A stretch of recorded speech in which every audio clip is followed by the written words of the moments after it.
নমস্কার বন্ধুরা, আমি আলপনা রান্নাঘরে আজ আমি একটা নতুন ভিডিও নিয়ে এসেছি, রান্নার ভিডিও। আপনারা তাহলে আসুন, দেখা যাক আমি কিসের ভিডিও নিয়ে এসেছি আপনাদের জন্য। এই যে বন্ধুরা, এখানে আমি 3টে পটল নিয়ে নিয়েছি। এই দিয়ে এখন আমি কি করি, অবশ্যই তার জন্য সম্পূর্ণ ভিডিওটি না দেখলে বোঝা যাবে না। এটাতে আমি একটা ইউনিক এক রেসিপি বানাতে চলে এসেছি। তাহলে সম্পূর্ণ ভিডিওটি দেখার একান্ত অনুরোধ রইল। এইভাবে ছাড়িয়েছি, হ্যাঁ, খুব ভালো করে ছাড়াইনি আর ধুয়ে নিয়েছি। হ্যাঁ, এবারে আমি এইভাবে কষিয়ে নেব, এইভাবে আমি গ্রেট করে নেব।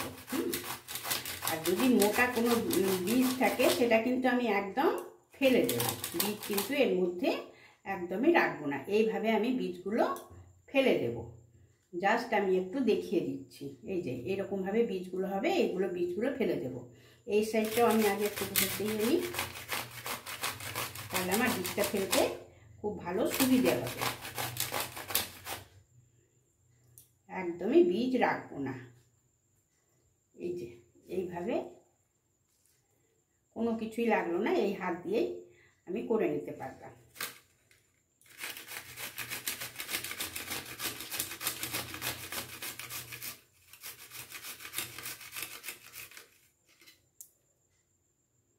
এই যে বন্ধুরা, এই যে আমি এখানে বীজগুলো একদম সম্পূর্ণ ফেলে দিয়েছি। এই মোটা বীজগুলো নিলে কিন্তু একদম ভালো লাগে না। আর আমি পটলটা এইভাবে গ্রেট করে নিলাম। হ্যাঁ, এটা কিন্তু আমাকে বলতেই হচ্ছে যে এটা হচ্ছে সম্পূর্ণটা আমার নিজস্ব রেসিপি। হ্যাঁ, দেখলে বুঝতে পারবে যে কত ইউনিক এক রেসিপি নিয়ে আমি বন্ধুদের কাছে চলে এসেছি। এই যে বন্ধুরা, কড়া বসিয়ে দিয়ে আমি ভালো করে 4 চামচের 1 চামচ ভর্তি করে ঘি এর মধ্যে নিয়ে নিয়েছি। ঘিটা তেতে গেছে তো 3টে আমি পড়ে গেছিল 3টে এই ভালো করে ফাটিয়ে নিয়ে ছোট এলাচ এর মধ্যে অ্যাড করে দিলাম। এরপর আমার এই যে গ্রেট করা পটলটা এর মধ্যে দিয়ে দিচ্ছি।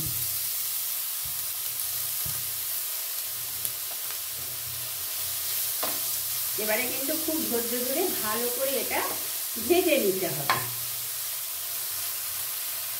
একদমই ঢাকা দিচ্ছি না বন্ধুরা, কারণ পটলটা এরকম জলা জিনিস, জল কেটে যাবে, যার জন্য একদম আমি এতে চাপা দিচ্ছি না। এইভাবে আমি শুধু নাড়িয়ে যাচ্ছি যেন না পুড়ে। 1 লিটার দুধ নিয়ে বন্ধুরা আমি একদম ½ লিটার করে নিয়েছি, একদম ঘন করে নিয়েছি। একটু ঘন না করলে তো ভালো লাগবে না। এবারে আমি এই যে পটলটা যে ভেজে রেখেছি এর মধ্যে আমি এটা সম্পূর্ণ অ্যাড করে দেব। এবারে আমি পটলটা এর মধ্যে সুন্দরভাবে দিয়ে দিলাম। অসাধারণ লাগে বন্ধুরা খেতে। ছেলেপিলের বাচ্চারা একদমই পটল খেতে চায় না, এইভাবে করে দিলে তারা অম্লান বদনে খেয়ে নেবে। এটা এখন আমি খুব ভালো করে জাল দিয়ে নেব। অনেকটাই জাল হয়ে গেছে। এবারে আমি এর মধ্যে দিয়ে নিচ্ছি 2টো তেজপাতা। আমি খুব অল্প পরিমাণে করে শেয়ার করছি বন্ধুরা। আপনাদের যদি বেশি করে করার দরকার হয় তাহলে সেরকম পটলের পরিমাণ, দুধের পরিমাণটা বাড়িয়ে দিলেই হয়ে যাবে। 3টেতে যখন আমি দিলাম 1 কিলো দুধ, 6টা হলে পরে তাহলে 2 কিলো লাগবে, 2 লিটার লাগবে। হ্যাঁ, একটুখানি তো দুধটা ভালো করে না হলে হবে না। আমি তো একদম 1 লিটারকে একদম ½ লিটার করে দিয়েছি। এটা এখন আরও আমি ঘন করে নিচ্ছি। এবারে আমি চিনি দেব বন্ধুরা। এই যে এই বাটির আমি এই ½ বাটি চিনি এর মধ্যে অ্যাড করলাম। চিনি কম বেশি করা যেতেই পারে, মিষ্টিটা সম্পূর্ণ নিজেদের টেস্টের ওপর নির্ভর করছে। একদম পারফেক্ট হয়ে গেছে। এবারে আমি ড্রাই ফ্রুট দিচ্ছি। আমি আলমন্ড আর কিশমিশ কুচিয়ে নিয়েছি, কুচিয়ে নিয়ে আমি এর মধ্যে দিয়ে দিচ্ছি।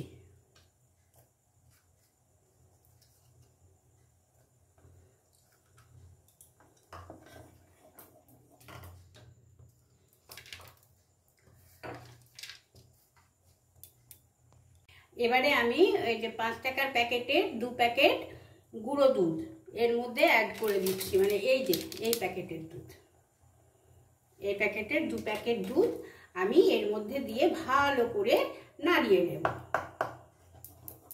যেন গোটাটা না থাকে।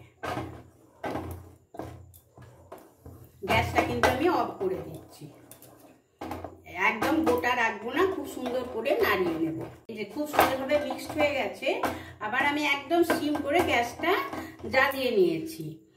এবারে আমি এটা যা দেব দিচ্ছি, এতে একটু সেন্ট হওয়ার জন্য ভ্যানিলা এসেন্স।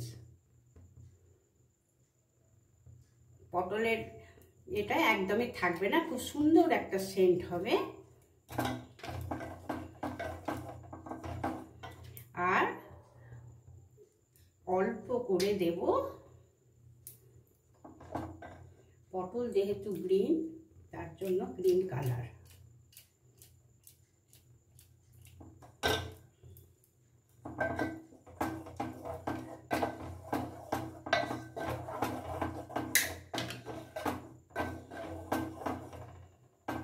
এবারে আমি সার্ভ করে নেব। এই যে বন্ধুরা, আমি সুন্দরভাবে বলে সার্ভ করে নিয়েছি। এবারে আমি একটুখানি ড্রাই ফ্রুট রেখে দিয়েছিলাম, একটু ওপর দিয়ে দিচ্ছি।